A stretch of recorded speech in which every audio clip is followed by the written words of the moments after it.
Bien, ahí estamos. Vamos ya, Mica, y creo. Sí, sí, sí, ya estamos. Bueno, de nuevo, qué alegría ver a todos y a todas conectados y conectadas. En distintos puntos de la Argentina, por lo menos, está haciendo bastante frío, así que agradezco las ganas de conectarse a la pantalla. No sé en algunos otros rincones de donde nos acompañan. Em, la idea del encuentro hoy es hacer una dinámica similar a la que tuvimos en el encuentro de Alberto el viernes, guardarnos un primer rato para plantear algunas ideas que nos interesa dejar sentadas desde el instituto y después abrir a ese intercambio que tuvimos la vez pasada, que creemos nos permite enriquecer mucho más este espacio, habida cuenta que tenemos participantes de distintos lugares, no solamente de Argentina, sino de distintos países de América Latina, y es en esa experiencia que se enriquece la mirada y el curso. Así que, como hicimos la vez pasada, si quieren ir dejando comentarios o cuestiones sobre las cuales podemos conversar colectivamente en el chat y de la misma manera ir abriendo luego micrófono, desde ya que va a ser todo muy bien recibido. Em, a mí me parecía interesante desde nuestro programa, desde el programa de gestión y organización judicial de INESIP, en este segundo encuentro que se titula El impacto de las oficinas judiciales eh, y digamos, pensar desde ese impacto, ¿no? Y desde la realidad de las oficinas judiciales en Argentina y en América Latina, en la región, me parecía interesante poder recuperar este subtítulo que aparece en el curso y que Alberto trató de dar cuenta la vez pasada, en torno a la mirada organizacional. Que no es, digamos, nosotros no quisimos arrancar con un curso meramente de gestión, sino que quisimos ubicarlo en una mirada de la dimensión organizacional. Y esa mirada no es caprichosa, por el contrario. La vez pasada, el viernes, Alberto hizo un recorrido, ¿no? De cuándo emerge la cuestión organizacional como tal, eh, y cómo emerge esa dimensión y esa preocupación en el marco del proceso de reforma en América Latina, pensando siempre a la reforma procesal penal como una política pública que se desarrolla a largo plazo y que en tanto política pública necesita inevitablemente de ser reevaluada, repensada, rediagramada, rediseñada, etcétera. Y a mí me parecía curioso cuando pensaba, bueno, eh, cómo incentivar esta discusión del encuentro de hoy, volver sobre ese hermoso libro que escribieron Alberto Binder y Obando hace más de 20 años, de hecho sale publicado en el 2004, que se llama De las Repúblicas Aéreas al Estado de Derecho. Y me parecía interesante porque buena parte de los desafíos que Alberto y que Obando plantean, ¿no? En esa obra todavía hoy siguen vigentes. En algunos de sus pasajes ellos planteaban que el enfoque de los cambios en las organizaciones va mucho más allá de la reforma de los procedimientos y las reglas administrativas, y que necesitábamos de una visión holística del funcionamiento de toda la organización. Entonces, para mí es interesante tratar de poder repensar entre todos y todas, ¿por qué? ¿Por qué necesitamos todavía hoy seguir mirando a la justicia penal como organización? ¿Y por qué esos escritos de más de 20 años todavía en buena medida siguen estando vigentes? Pensar a la justicia penal, ¿no? Como organizaciones. Alberto la vez pasada hablaba de pensar la organización de los tribunales como una organización en sí misma, la organización del Ministerio Público como otra organización y la organización de la defensa pública como otra, defensa pública, defensa mixta. Y después allí se pueden pensar distintos modelos para la defensa. Y él decía, bueno, en estos próximos encuentros que nos tocan, nos vamos a quedar centralmente con la organización de los tribunales, sin perjuicio que el resto de las organizaciones de la justicia penal también tengan que ser repensadas, revisadas, analizadas. Y pensar desde esta mirada organizacional implica mínimamente recuperar, ¿no? Tres cuestiones centrales: el análisis de las estructuras, el análisis de los propósitos y de las actividades que hacen las organizaciones. Por eso no es Perdón, solo, toda ¿no? la Una clase. mirada. Ay, por eso no es solo una mirada, o se diferencia de las miradas institucionalistas, si quieren, porque no nos quedamos únicamente con el análisis de las estructuras, sino que también trabajamos con los propósitos y con las actividades de las organizaciones.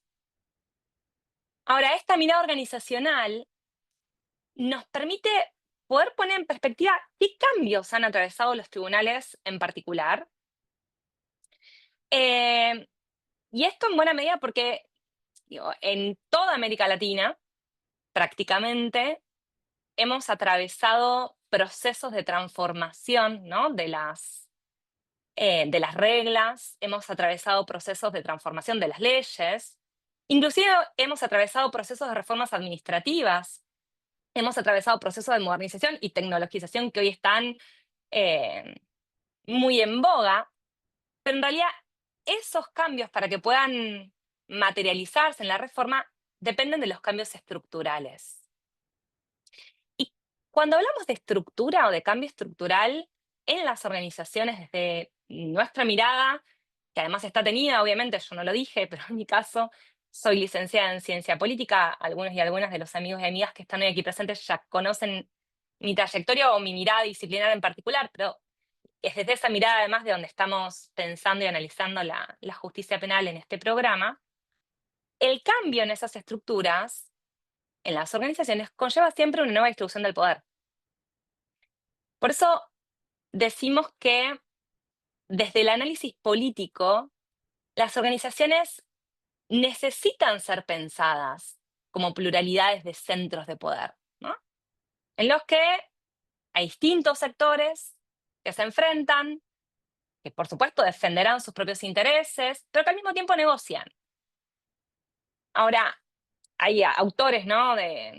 Incluso autores argentinos también que hablan de las organizaciones desde esta mirada política, como Jorge Etkin, que hace un análisis bien interesante sobre cómo repensar las organizaciones desde esa circulación del poder. Pensar la circulación del poder no es algo perjuicioso per se, ¿no? Digo, por el contrario, si no atendiéramos a la circulación del poder al interior de las organizaciones, si no pensáramos a las organizaciones también como pluralidades del centro del poder, tendríamos una mirada bastante ingenua del funcionamiento organizacional. El problema, en todo caso, aparece cuando las organizaciones se convierten en instrumento de una minoría. Es decir, cuando de alguna manera se invierte la prioridad de los fines de la organización y los medios.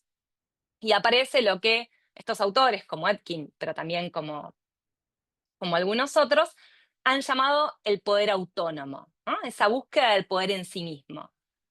La vez pasada, el viernes pasado, muchos y muchas de ustedes daban cuenta de ejercicios de poder autónomo al interior de sus propios tribunales, eh, que vienen en muchos casos asociados a, ¿no? Cuando vemos que determinadas decisiones para ocupación, por ejemplo, de determinados espacios, en vez de tomarse por determinados méritos de perfiles más acordes a, se asocian vinculados a favores, cuando aparece, digamos, esa decisión arbitraria en pos de determinados vínculos o favores posteriores, etcétera, etcétera, etcétera. Lamentablemente,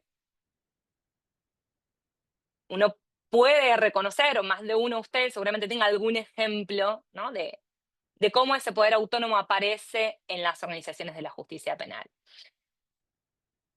Pero no porque el poder en sí mismo sea un problema, sino porque en todo caso es una deformación, ¿no? del funcionamiento organizacional, sobre lo cual tenemos que ir trabajando, tenemos que ir repensándolo.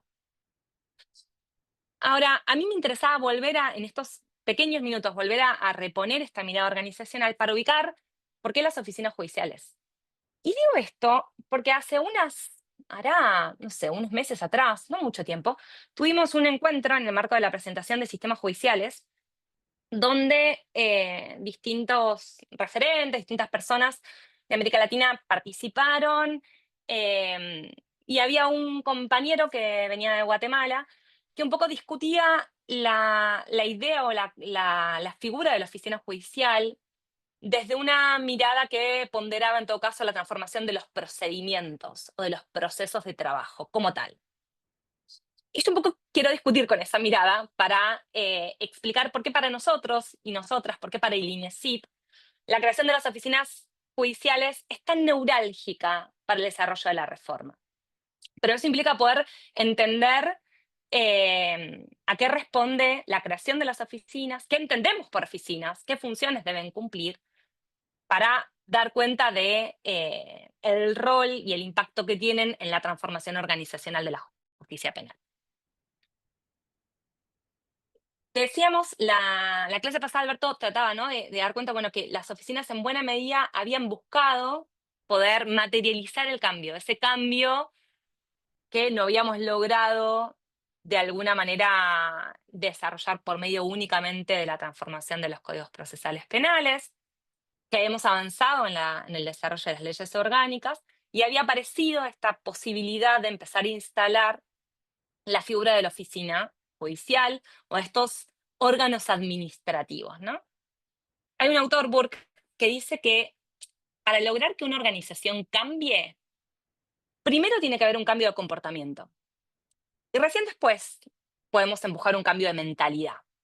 Entendiendo por ese cambio de mentalidad aquello que tenemos asociado más con las normas, con los valores, con los sentidos que son más o menos conscientes, ¿no? Pero que moldean nuestros procesos de trabajo cotidianos. Digo, si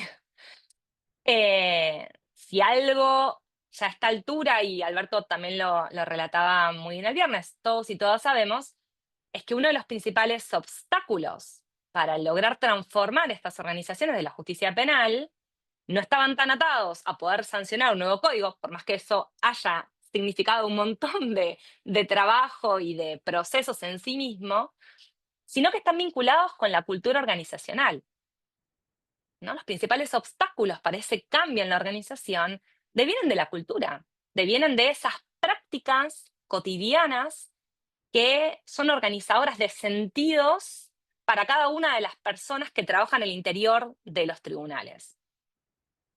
Y esa cultura de la organización que viene trabajando así, que se sabe trabajar así hace tantos y tantos años, que se transmite de esa manera casi informal, ¿no?, y por momentos casi inconsciente, es la que nos va exponiendo todo el tiempo, o muchas veces, y en función de los relatos que ustedes dieron cuenta la vez pasada, parecía como con mucha evidencia, la que nos expone a una reconfiguración de prácticas más de tinte inquisitivas.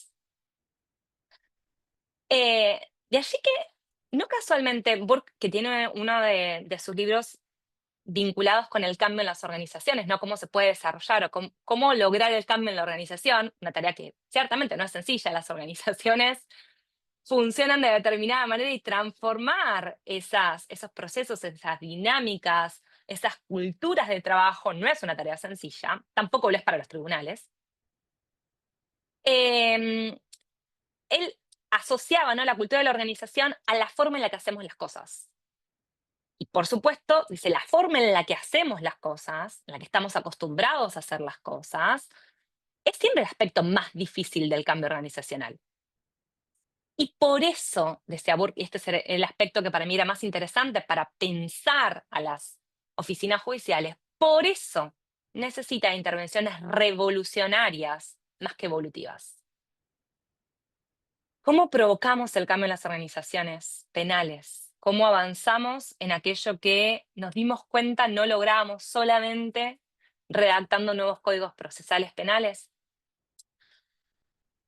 Yo creo que en parte entendiendo que necesitamos de intervenciones más revolucionarias que evolutivas, y en esa lógica, las oficinas judiciales son, sin lugar a dudas de nuestra mirada, un cambio más revolucionario que evolutivo del sistema. Si la separación de funciones en realidad no es más que lograr forzar, ¿no?, ese cambio de comportamiento. Con esa separación extrema de funciones que, bueno, a algunos nos podrá decir, bueno, hay determinados aristas o determinados temas donde en realidad ese divorcio tan absoluto entre tareas jurisdiccionales y tareas administrativas no hace justicia con la realidad, en algunos casos no, seguramente no lo haga, pero ese divorcio tan fuerte, eh, tan grueso, si se quiere, de separación de funciones administrativas, de jurisdiccionales, es necesario para empujar un nuevo comportamiento. Por eso no se trata de un cambio evolutivo, sino de un cambio revolucionario. Estamos tratando de revolucionar el comportamiento al interior de las organizaciones, empujando a que los jueces y juezas se concentren únicamente en las tareas jurisdiccionales. Y para eso necesitamos quitar, reservar todas aquellas tareas consideradas como administrativas, y ahora vamos a ver la complejidad que implica tratar de definir eso, eh, en otros organismos. Por supuesto, profesionalizados para llevar adelante esa tarea, porque no hacen cualquier tarea, sino que hacen una tarea neurálgica para el buen funcionamiento del sistema. Entonces, empujar, ¿no?, ese cambio de comportamiento del juez y del sistema, lograr que los jueces y juezas se concentren en sus tareas jurisdiccionales, requiere de esta separación máxima entre tareas jurisdiccionales y administrativas. Y la oficina como creación, no como un cambio solamente de proceso de trabajo, como discutíamos en la presentación de sistemas judiciales, la oficina como nuevo centro de poder al interior de la organización de los tribunales, nos colabora con lograr materializar ese grado máximo de separación entre tareas jurisdiccionales y tareas administrativas. Eh, eso, ese para nosotros, si quieren, es como un primer criterio para empezar a mirar, ¿no?, qué entendemos por oficina judicial. ¿Qué es para nosotros y para nosotras una oficina judicial? Para nosotros y para nosotros, una oficina judicial se define en primer lugar por el grado máximo de separación de funciones. Digo esto porque luego, al compás de la modernización de los tribunales en América Latina y en la Argentina en particular también, se han desarrollado un sinfín de nuevas oficinas y, y centros administrativos al interior de los tribunales que cumplen con distintas tareas. Se han desarrollado, de hecho, distintas oficinas de gestión, ¿no?, que cumplen con distintas tareas o que gestionan distintos recursos. Para nosotros, lo que entendemos como una oficina judicial está asociado a ese grado máximo de separación de funciones. Que obviamente, de nuevo, el grado máximo de separación de funciones entre las tareas jurisdiccionales y entre las tareas administrativas no implica que no exista coordinación de criterios en los casos donde las decisiones administrativas, fundamentalmente, puedan poner en juego de alguna manera posibilidades jurisdiccionales, ¿no? O sea, me estoy imaginando sobre todo las situaciones de algunas provincias que ya han avanzado mucho más fuertemente en la implementación, o algunos países que ya han avanzado mucho más fuertemente en la implementación de estas oficinas y en esta separación tajante de funciones, que hoy en día se están enfrentando con otros problemas, que son el problema de coordinación de criterios entre esos órganos administrativos y sus respectivos colegios de jueces. Pero para que existan los problemas de coordinación, primero tuvimos que haber separado, ¿no? Para lograr que existan problemas para coordinar, en todo caso, criterios, primero fue indispensable separar. Y necesitamos poder separar tajantemente lo que es administrativo, lo que es jurisdiccional, para empujar un cambio, de nuevo, en la forma en la que trabajamos. Para empujar un cambio de comportamiento, porque solo empujando un cambio de comportamiento vamos a poder lograr tener un cambio de mentalidad. Y empezamos diciendo que reconocemos que el principal obstáculo que tenemos para la implementación de la reforma está asociado a su cultura organizacional. Ahora, para obviamente poder concretar, ¿no?, esa separación, debemos poder definir con mucha claridad qué entendemos que son las tareas administrativas, que no tienen que quedar en manos de los jueces. ¿De qué tienen que encargarse, ¿no?, los órganos administrativos? La vez pasada, Alberto hablaba sobre la inversión de cómo se ha entendido lo jurisdiccional, ¿no? Diciendo, bueno, ha sido un error pensar que lo jurisdiccional eran todas aquellas funciones que la ley le asignaba a los jueces. Y en realidad lo jurisdiccional tiene que ver con las decisiones sobre el litigio. Lo administrativo y la creación de estas oficinas encargadas de lo administrativas, lo que vienen a buscar y su misión principal, digamos, el objetivo central que tienen que poder cumplir, es lograr resguardar el lugar del juez. Por lo tanto, para nuestra mirada, las oficinas judiciales que se consolidan como tales son aquellas donde existe, de nuevo, ese grado máximo de separación entre funciones jurisdiccionales y funciones administrativas, que gozan de autonomía para trabajar y para decidir, y que tienen capacidad en pos de resguardar el rol del juez y la tarea del juez, este recurso tan preciado que tenemos en nuestras organizaciones de justicia, fundamentalmente en nuestros tribunales, en pos de resguardar el lugar del juez, cuentan con capacidad para gerenciar, manejar, administrar los tres recursos centrales, ¿no?, del tribunal o de la oficina. Le hace el tiempo de los jueces y juezas, las salas de audiencia y los empleados o empleadas.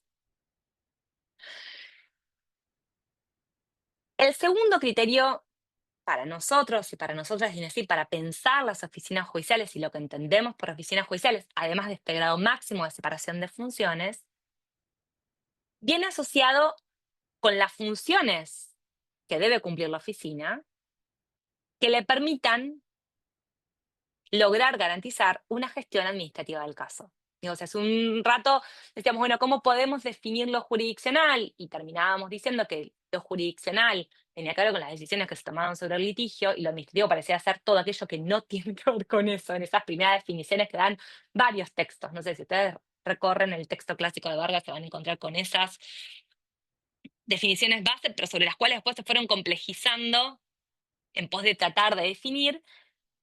Alberto habló la vez pasada y habla en sus trabajos de tratar de pensar en esta función clave que deben cumplir las oficinas judiciales, que nosotros y nosotras entendemos, siguiendo su mirada, están asociadas con la gestión administrativa del caso. Ahora, ¿qué necesita una oficina judicial para poder gestionar administrativamente el caso? Basta en buena medida recorrer buena parte de las leyes orgánicas, de los manuales de funciones, para empezar a encontrar que muchas de estas funciones aparecen, en algunos casos en muchas de las oficinas, en otras, digamos, si quieren, discriminadas entre algunas oficinas y otras oficinas distintas, ¿no? ¿Para qué necesita entonces una oficina judicial para poder gestionar administrativamente el caso? En este segundo criterio desde el cual nosotros y nosotras entendemos que debemos pensar a las oficinas judiciales. Necesita, obviamente, poder recibir solicitudes, poder recibir documentos, poder recibir comunicaciones, es decir, necesita poder desarrollar, construir, diseñar, tener su propia mesa de entradas, que les facilite el ingreso del caso para poder gestionarlo administrativamente. Necesita poder tener una comunicación con las partes, una comunicación directa, no intermediada por otros, sino poder comunicarse directamente con las partes. Necesita también poder registrar pedidos, pero también los tiempos del proceso, ¿no? De la misma manera que para poder gestionar administrativamente el caso, necesita poder establecer un sistema de alerta para evitar uno de los problemas más frecuentes que se encuentra, digamos, a nivel comparado en torno al funcionamiento de los tribunales, que es la mora judicial. Por supuesto, la vez pasada surgió también este tema, necesita poder dialogar con la ciudadanía, desde ya. Entonces, si uno recorre y piensa qué función debe cumplir una oficina que gestiona administrativamente el caso, tiene que tener la potestad de poder dialogar con la ciudadanía. Tiene que poder despejar dudas, tiene que poder abrir canales de diálogos. Ni hablar si en la gestión del caso implica un juicio por jurados, ¿no? Donde estas tareas se complejizan en otras aristas sobre las cuales en otro curso podremos ahondar. Ahora, dialogar, establecer diálogos con la ciudadanía no implica solamente atender consultas, poder responder algún teléfono o responder algún mail. Yo siempre digo cuando hablamos de la implementación de alguna nueva política, en esta importancia, ¿no? Que si ofrecemos un canal de comunicación con la ciudadanía, siempre tenemos que pensar que alguien tiene que leer las inquietudes, escuchar los mensajes y contestarlos y dar respuesta. Porque si no pasa como ha pasado con alguna experiencia que se abren canales de ese tipo y después terminan llamando a otros lados para conseguir la respuesta que quizás no consiguen en esos teléfonos o en esos canales de comunicación.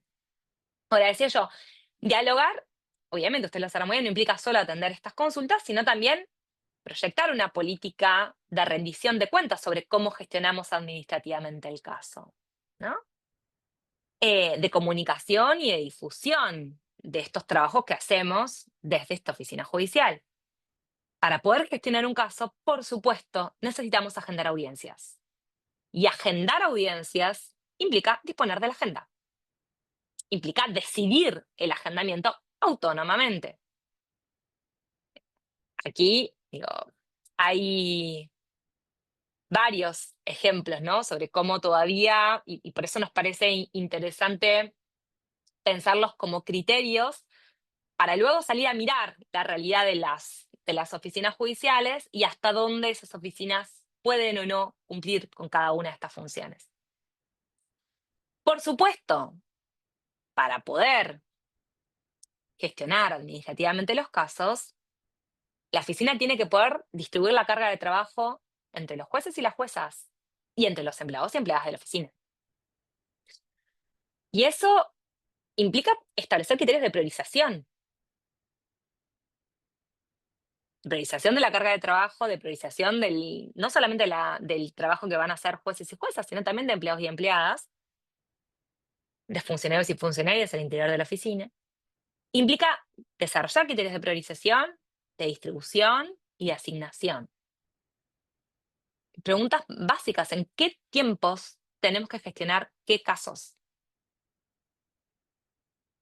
¿Cómo vamos a dividir los esfuerzos de trabajo de la oficina y los tiempos de jueces y juezas? Hay casos que requieren atención más temprana que otros. Hay casos que requieren atención en X tiempo. Hay casos que insumen más trabajo y entonces deben desarrollarse de X manera. Obviamente ustedes me van a decir, bueno, hay muchas de esas decisiones que ciertamente son decisiones administrativas, pero no son solo administrativas. Yo no sé si finalmente tenemos muchos jueces y juezas participando del curso, pero en las inscripciones había jueces y juezas y habrá, si hay algún juez o jueza en la sala, me va a decir, bueno, en realidad para poder, ¿no?, ponderar, priorizar eh, y pensar en cómo se deben gestionar y dar respuesta a los casos en X tiempos, hay cuestiones jurisdiccionales que atender, claro, por supuesto. Y esas son cuestiones para complejizar, ¿no? Esos límites o esas coordinaciones para establecer determinados criterios. Cuestiones para complejizar en la relación de las oficinas judiciales, el colegio de jueces y juezas. Un punto en particular que es bastante complejo, sobre el cual esperamos este viernes que viene, poder trabajar con mayor profundidad a lo largo del curso. Pensar, digamos, en que la oficina tiene que poder distribuir la carga de trabajo entre jueces y juezas, y eso de nuevo implica desarrollar criterios de priorización, de distribución y de asignación, implica también poder planificar, ¿no? Planificar esa agenda a partir de esa distribución de carga de trabajo. Y también poder empezar a evaluar eso críticamente. Si de pronto nos encontramos con que uno de los, ahora después vamos a hablar sobre esto, pero uno de los problemas que nosotros venimos encontrando y que creo que Alberto también lo relataba el viernes pasado, vinculado con las horas que pasan jueces y juezas en audiencia. Si parte del problema de eso está asociado con un problema de demanda, es decir, tenemos que distribuir poca carga de trabajo porque tenemos poca demanda, bueno, eso es un problema del sistema, es un problema de la organización. Debiéramos sentarnos a mirar y a pensar que de pronto tenemos poca carga de trabajo para distribuir y que eso esté hablando de algo, ¿no? Que mínimamente requiera ser mirado y analizado, pero para poder saberlo, tenemos que, por supuesto, poder medirlo. Por supuesto, una oficina, para poder gestionar administrativamente el caso, tiene que organizar el archivo de las audiencias. Tiene que poder registrar y resguardar las audiencias en soporte digital, garantizando que las partes puedan acceder a ellas, garantizando que los órganos jurisdiccionales intervinientes puedan acceder a ellas, etcétera, etcétera. Hay provincias cuya normativa lo dice así tan concretamente como lo estoy diciendo yo ahora, otras lo dejan más general, pero es muy difícil proyectar la gestión administrativa del caso sin que la oficina pueda disponer de la organización del archivo. Y ese es todo un tema, cómo organizamos los archivos, para que además esos archivos verdaderamente sean accesibles, ¿no? Para las partes, etcétera. ¿Y cómo coordinamos en la organización de ese archivo? ¿Tenemos un archivo solo la oficina? ¿Esos archivos de alguna manera se comparten y entonces hay otra oficina responsable de eso y con las cuales tenemos que coordinar el trabajo? Creo que se abrió algún micrófono. Ahí está. Una oficina judicial para poder gestionar administrativamente el caso necesita también organizar la cadena de custodia, ¿no? Ya sea porque la tenga que iniciar o porque la tenga que mantener, según sea el caso, de aquellas evidencias físicas que se presenten, que es otro gran problema y gran desafío para las oficinas judiciales. De nuevo, la realidad de las oficinas judiciales es muy diversa a lo largo y ancho, no solamente de Argentina, sino de América Latina, por lo tanto, probablemente haya algunos casos en los que esto esté bastante más resuelto y nos encontremos con otras situaciones donde la complejidad al interior de la organización suponga un desafío adicional en este aspecto en particular. Pienso, por ejemplo, en la situación que tiene la Ciudad Autónoma de Buenos Aires, en división de tareas entre algunas oficinas hacia adentro, ¿no? Para que una oficina judicial, de nuevo, pensando en estas funciones, pueda gestionar administrativamente el caso, tiene que poder también registrar los resultados de las audiencias. Tiene que poder registrar las decisiones jurisdiccionales. Tiene que poder registrar los estados del caso.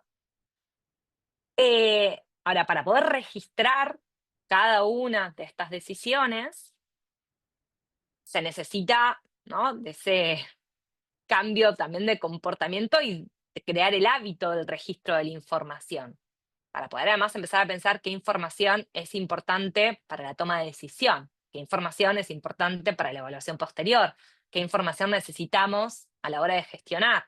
Porque si no nos pasa o que contamos todo y en definitiva contar todo no nos sirve, o nos pasa que cuando queremos información neurálgica, resulta que esa información no la tenemos a disposición.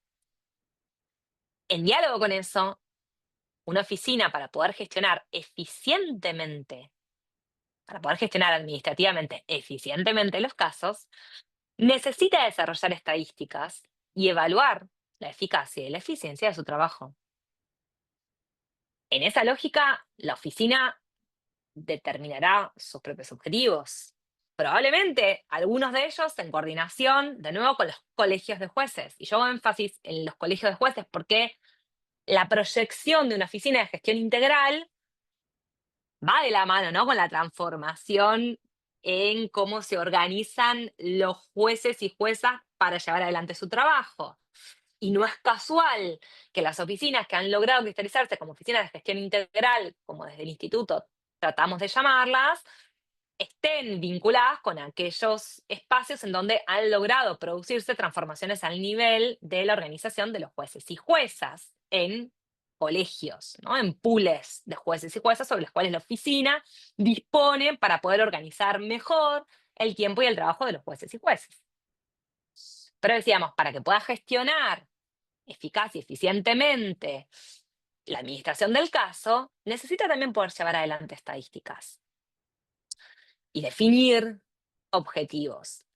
Claro que, digamos, uno tampoco es ingenuo, sabemos que definir objetivos al interior de las organizaciones de la justicia penal no es una tarea sencilla, eh, y no tiene que caer, digamos, en estas frases políticamente correctas de toda organización debe poder desarrollar sus propios objetivos, sin más. Probablemente haya objetivos que en algunos casos hasta sean eh, no contradictorios, pero sí que entren en conflicto entre sí, y es normal que sea así. Pero habrá algunos objetivos que la oficina va a compartir con los colegios y con los colegios de jueces y juezas, y habrá otros objetivos que sean propios de la oficina judicial. pero es muy difícil poder saber dónde estamos parados y poder valorar el trabajo, nuestra eficacia y nuestra eficiencia en la gestión administrativa de los casos si no nos trazamos objetivos. Un objetivo que pueda ser medible, que yo pueda a posteriori evaluar y saber en qué medida, no sé, por ejemplo, mi objetivo para el año de la oficina judicial está asociado a lograr mantener una tasa de suspensión de audiencias menor al 20%.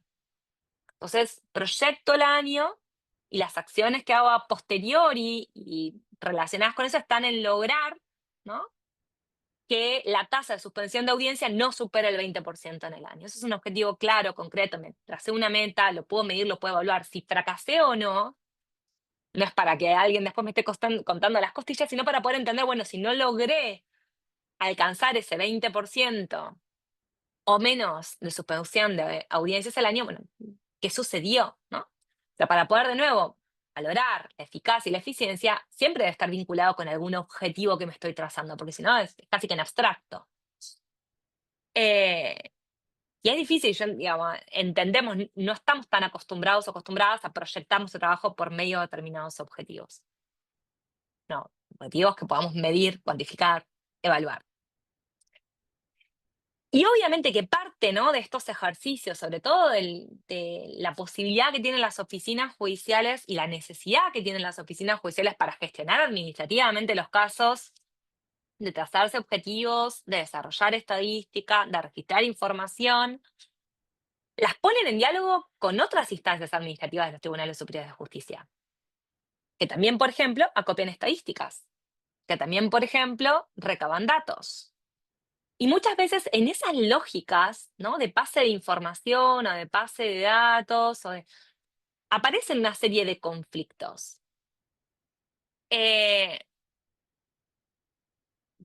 que no son, digo, no son absurdos que aparezcan. Entre otras cosas, porque este cambio revolucionario, del cual hablamos hace unos minutos atrás, que supone la creación de las oficinas judiciales en la justicia penal, no ha sido necesariamente así acompañado por la transformación de los tribunales superiores de justicia en cada caso, ¿no? Y eso implica que si bien en muchas situaciones, digamos, en muchos casos los tribunales superiores de justicia, que además no se ocupan solamente de la justicia penal, obviamente, han atravesado procesos de modernización, han atravesado inclusive procesos de tecnologización, como está bien en boga hoy en día, no han transformado la cultura organizacional de la misma manera en la que pretendemos que las oficinas lo hagan. Por lo tanto, lo más probable, lo que uno estaría como más predispuesto, ¿no?, a encontrarse, y sería raro si no lo encontramos, es que existan conflictos en las formas en las que las oficinas están pensando el registro, el acopio y el desarrollo de la información y las formas en las que quizás otras oficinas administrativas de los tribunales superiores estén desarrollando. Y así como eso, ¿no?, hay otras funciones de las cuales ahora vamos a hablar que implican esa coordinación con otras áreas administrativas de los tribunales superiores de justicia. Más aún cuando las oficinas, además, digo, dependen directamente de ellas. Pero como ven, hasta ahora, ¿no?, dijimos, un primer criterio para pensar la oficina judicial tiene que ver con ese grado máximo de separación entre funciones jurisdiccionales y funciones administrativas. Por eso hablábamos de un cambio revolucionario, un cambio que lograra forzar un cambio de comportamiento que luego el día de mañana pudiera traducirse en un cambio de mentalidad, en un cambio que afectara la cultura organizacional. Por eso esa sensación de despojo, ¿no?, que se le hace a jueces y juezas de quitarles ese poder administrativo. Pero por otro lado, ese criterio para mirar las oficinas judiciales, para entender qué entendemos por una oficina de gestión integral, asociado a qué funciones debe cumplir, necesita cumplir la oficina judicial, qué funciones debe tener, necesita tener la oficina judicial para poder cumplir con la gestión administrativa del caso. Todas las que mencionamos recién son funciones indispensables para poder gestionar administrativamente los casos. o por lo menos que nosotros consideramos necesarias para poder gestionar administrativamente los casos. Si pensamos en estas funciones, podemos empezar a proyectar también y asociado a esto qué perfiles de personal vamos a necesitar para cumplir con estas funciones, ¿no? Que son distintas a las que teníamos o a las que tenemos en el marco del desarrollo de otro proceso que no es el que estamos empujando hoy en día. Eh, y obviamente la dificultad que conlleva desarrollar estos perfiles en el marco de nuevo, una cultura organizacional que está más preocupada o que ha estado históricamente más preocupada por la hechura de un expediente que y por digamos, por la hechura de un expediente y más acostumbrada a recibir, ¿no? Pedidos directos de jueces y juezas que ahora vamos a necesitar perfiles al interior de una oficina que cumplan con otra tarea, que tengan otras disponibilidades, que tengan otras posibilidades y probablemente además que vengan o que provengan de otras profesiones, porque si algo empieza a poner en evidencia es que la gestión administrativa del caso requiere de un abordaje más interprofesional que ponga en juego una mirada más interdisciplinaria de la que estamos acostumbradas a pensar el trabajo de los tribunales. Obviamente que para el funcionamiento de las oficinas judiciales, obviamente que para poder gestionar administrativamente los casos, necesitamos también, y decíamos hace un ratito, de esa interacción con otras áreas administrativas de los tribunales. Eh, Hablábamos la vez pasada con Alberto de, por ejemplo, todas aquellas áreas administrativas dedicadas a lo que se llama servicios comunes, ¿no? Que en algunos casos están separados de las oficinas judiciales. Aquellas áreas que tienen bajo su responsabilidad la tecnología o inclusive las notificaciones, la ejecución de los embargos, de los bienes, como hacíamos un ratito, las oficinas estadísticas, la cadena de custodia en algunos casos no está en manos de las oficinas judiciales, sino que forma parte de servicios más centralizados, oficinas más centralizadas.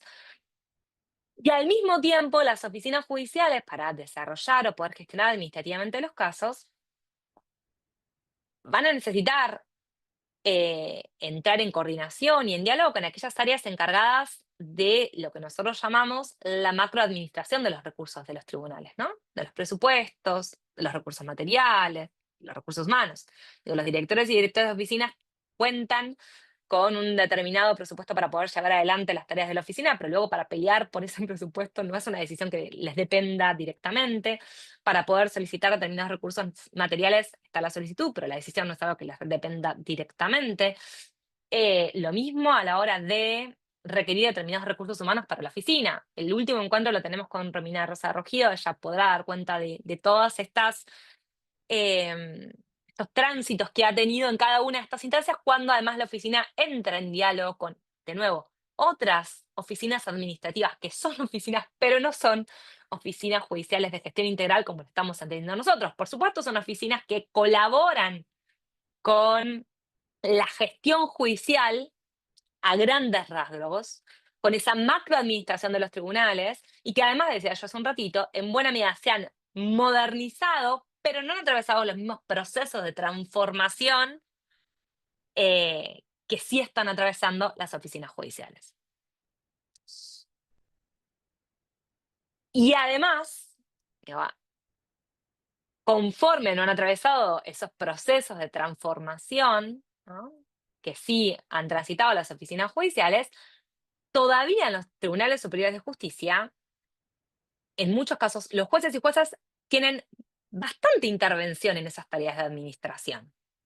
Bastante, por no decir mucha. Dentro de muy poquito, los próximos días va a salir el nuevo boletín de gestión judicial y organización judicial del INESIP, que se los vamos a estar girando para aquellos y aquellas que todavía no han accedido a los boletines, donde vamos a compartirles uno de los informes de Costa Rica, donde un poco da cuenta de esto, ¿no? Todavía todas aquellas funciones, digo Costa Rica, podríamos mirar varias provincias de Argentina y nos vamos a encontrar con las mismas situaciones, con todas aquellas tareas, ¿no? más administrativas, no de gobierno, sino administrativas, que desarrollan jueces y juezas de los tribunales superiores de justicia. Entonces, de nuevo, la oficina judicial entra para su trabajo, necesita para su trabajo entrar en diálogo y en coordinación con estas otras oficinas administrativas que suponen desafíos muy adicionales, ¿no? Y muy difíciles para lograr consolidar este nuevo esquema de trabajo. Em, Ahora, a mí me interesaba en este encuentro que tiene por fin poder pensar el impacto y la realidad de las oficinas judiciales. Para analizar ese impacto y esa realidad de las oficinas judiciales, que además espero que sea un análisis que podamos ir haciendo de manera colectiva, atendiendo a la cantidad de personas que tenemos de distintos puntos del país y de América Latina, pensar en estos dos criterios, ¿no? Que, de nuevo, tienen que ver con ese grado máximo de separación de funciones y con aquellas funciones que son indispensables para gestionar administrativamente los casos, porque son esos criterios los que nos van a ayudar un poco a revisar la realidad de las oficinas judiciales que tenemos hoy en Argentina y en la región. Nos vamos a encontrar probablemente, y seguramente ustedes van a abrir micrófono y eso probablemente aparezca, digamos, en sus relatos, nos vamos a encontrar con casos de oficinas que no han sido creadas como oficinas de gestión integral, sino que han sido creadas para gestionar o procesos, en particular, alguna etapa del proceso, o audiencias, solamente son oficinas de gestión de audiencias, pero que no cuentan con todas las funciones necesarias para administrar, para gestionar la administración del caso, ¿no? Para realizar la gestión administrativa del caso. Y eso supone una dificultad adicional, porque para poder garantizar esa gestión administrativa del caso que requiere todas esas funciones de las que nombramos hace un ratito, se necesita una coordinación entre las oficinas o entre las distintas instancias administrativas.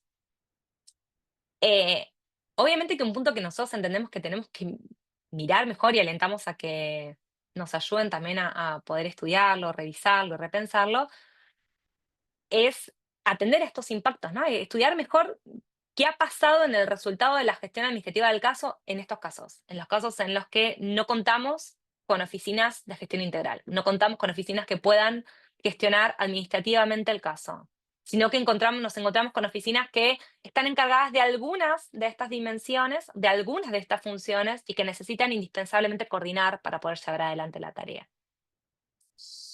Em, por supuesto, desde nuestro lugar, hay alguna pregunta que subyace a esto, ¿no? Que es, ¿cuál es la capacidad que tienen estas oficinas de coordinar si no cuentan con los recursos y la jerarquía necesaria para ello?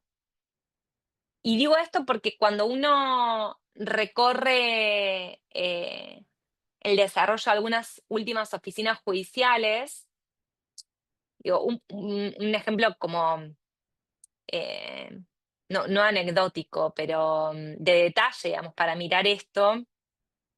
Si uno mira la creación, por ejemplo, de las oficinas de jurados en Argentina, que ha sido uno de los últimos, las últimas reformas que se han implementado y que ha supuesto para algunas provincias en particular un desafío especial de la gestión de esos juicios, se han creado sobre todo en oficinas en las que no existían, se han creado oficinas especiales de juicio por jurados en aquellas oficinas en las que no existían oficinas de gestión integral. En las que existían, no hubo necesidad, porque las oficinas contaban con los recursos, las herramientas y las funciones necesarias para poder gestionar administrativamente el caso, también el caso de jurados. Em, y vinculado a esto, y para poder de a poco ir abriendo al debate, dijimos que la idea era poder hacer una primera hora de algunas definiciones o de algunos planteos generales que nos interesaba hacer desde el área, desde el programa de gestión y organización judicial de INESIP, y después poder abrir al debate. Para mí quedan como dos grandes preguntas, ¿no? Vinculadas con esto, con el impacto que provocaron las oficinas. Yo recién decía, bueno, nos encontramos con una realidad diversa de oficinas judiciales a lo largo y ancho de Argentina y a lo largo y ancho de América Latina. Y la necesidad de poder mirarlas con el prisma con el cual estábamos analizando lo que entendíamos que era una oficina de gestión integral. Ahora, para pensar el impacto, ¿no? pensar qué impacto provocaron las oficinas judiciales. Yo dije, y estoy convencida de esto, estamos convencidos y convencidas de esto en el instituto, que las oficinas judiciales, sin lugar a dudas, están provocando un impacto en el comportamiento. Eh, y que ese es un gran logro, digo, por eso digo, por eso nos importa tanto acompañar y apuntalar ese proceso. Y por eso desde el instituto estamos genuinamente muy interesados en que ese proceso se profundice, se materialice, eh, se profesionalice y se mejore, ¿no? Eh, por otro lado, pensaba, obviamente que ese impacto conllevó, ¿no?, una reconfiguración de las relaciones de poder. Digo, si generó un cambio de comportamiento es porque supuso una reconfiguración de las relaciones de poder. Ahora, eso genera efectos, ¿no?, en las organizaciones. Genera problemas y desafíos que probablemente traen aparejados. Yo hace un ratito mencionaba solo uno, relación jueces-oficinas, que va a ser un punto que vamos a trabajar eh, el encuentro que viene, pero también la relación de las oficinas con otros órganos administrativos que antes desarrollaban determinadas tareas. Pero también imagino, y digo, la relación puertas adentro con determinados empleados y empleadas acostumbrados a determinados roles. Y pienso en el proceso, por ejemplo, que está llevando adelante la justicia federal en nuestro país, ¿no? Y cómo se pueden ir dando y desarrollando todas estas cuestiones. Sería súper interesante que Romina en su encuentro pueda dar cuenta de cómo enfrentó esos desafíos y cómo logró instalar la oficina judicial en su circunscripción en Neuquén. Em, y otra cuestión asociada que de verdad estoy muy interesada en poder escuchar sus opiniones sobre esto es cómo podemos medir el impacto, ¿no? O sea, cómo mediríamos el cambio organizacional? ¿Cómo podemos pensar, digamos, en qué manera podemos estudiar ese impacto que presuponemos que las oficinas han generado? ¿Cómo podemos medirlo? Hay obviamente indicadores muy vinculados con el trabajo de las oficinas, asociados a la tasa de suspensión de audiencias, asociados a la tasa de resolución, ¿no?, de casos. Para nosotros también otro indicador vinculado con la transformación del proceso y con el impacto que provoca la oficina en el proceso tiene que ver con la tasa de juez en audiencia, con la hora juez en audiencia. Me gustaría, digamos, discutir respecto a si sirve, si creen que no, qué ideas tienen en relación con eso. Por supuesto, pensando siempre como decía Alberto la vez pasada, desde, digamos, realmente desde la construcción de una comunidad de buena fe. Lo que verdaderamente queremos es construir una comunidad de buena fe, pero en la que podamos discutir en serio qué está pasando con el funcionamiento. ¿Cómo vamos a medir este impacto? Estamos todos de acuerdo y todas de acuerdo que las oficinas judiciales son, sin lugar a dudas, por algo en algún momento han dicho el motor o el corazón de la reforma, y por algo cada vez que se empieza a discutir la transformación de algún nuevo sistema, la oficina judicial es el botín que se disputa con mayor fuerza. No es casual para nada, tienen un poder inmenso en la transformación de la organización. Y lo que queremos es apuntalar ese poder, pero necesitamos medirlo, necesitamos empezar a estudiarlo y estudiarlo sin miedo. Y si no está funcionando como queremos que funcione, poder entender por qué, para poder modificar esas causas que están provocando esas situaciones que están impidiendo que la oficina pueda funcionar como debe funcionar. Quizás no son quizás no van a ser las mismas en cada uno de los rincones de Argentina y de América Latina que expliquen por qué las oficinas no están logrando cumplir acabadamente con la función. Si ustedes recorren el último número de sistemas judiciales, se van a encontrar con que la situación de México es muy distinta a la situación de Chile, que tiene un conflicto grande entre los administradores y el colegio de jueces, o la situación de Bolivia, que no ha logrado pasar de la gestión de las audiencias únicamente, con la disputa de las agendas y de las citaciones, o la situación de em, a ver, ¿qué otra más teníamos? A la situación de Guatemala, que se quedó en una primera proyección de la transformación, pero se enfrenta con otros desafíos a la hora de dar un paso más allá. Digo, por supuesto que los problemas no van a ser equivalentes, pero hay que poder ponerlos sobre la mesa. Y es esto, digo, ¿no? Si no logramos esos impactos que estábamos buscando, ¿por qué?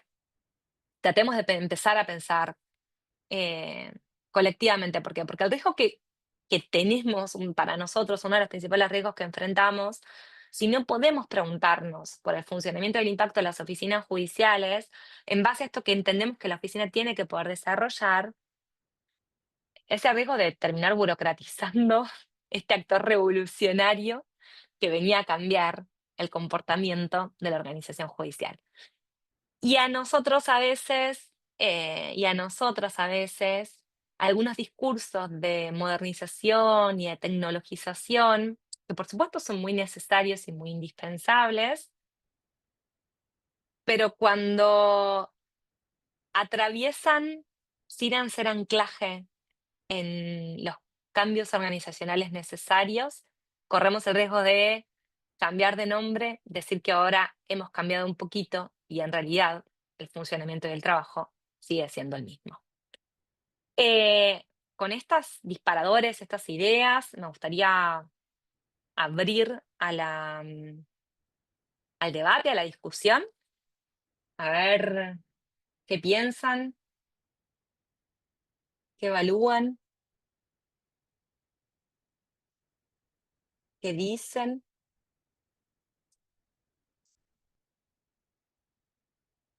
Veo gente de Santa Fe, recordaba revisando materiales para pensar ejemplos para hoy, todo el relato de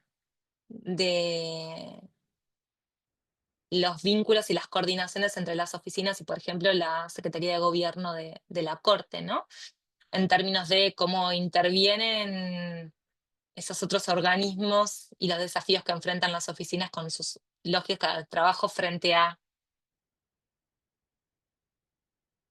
esas otras oficinas administrativas que cuentan además con un buen caudal de poder todavía. No sé si sigue funcionando así. Los documentos a los que yo accedí tienen algunos años, quizás ustedes ahora, los santafesinas que están en la sala, me cuentan que la coordinación es distinta y que está teniendo otros resultados.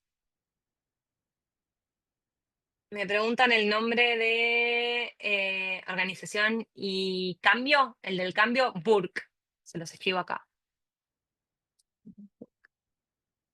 No está concentrado en organización judicial o organizaciones de la justicia penal, está concentrado en el cambio organizacional y da cuenta de distintas transformaciones. No hay ningún problema.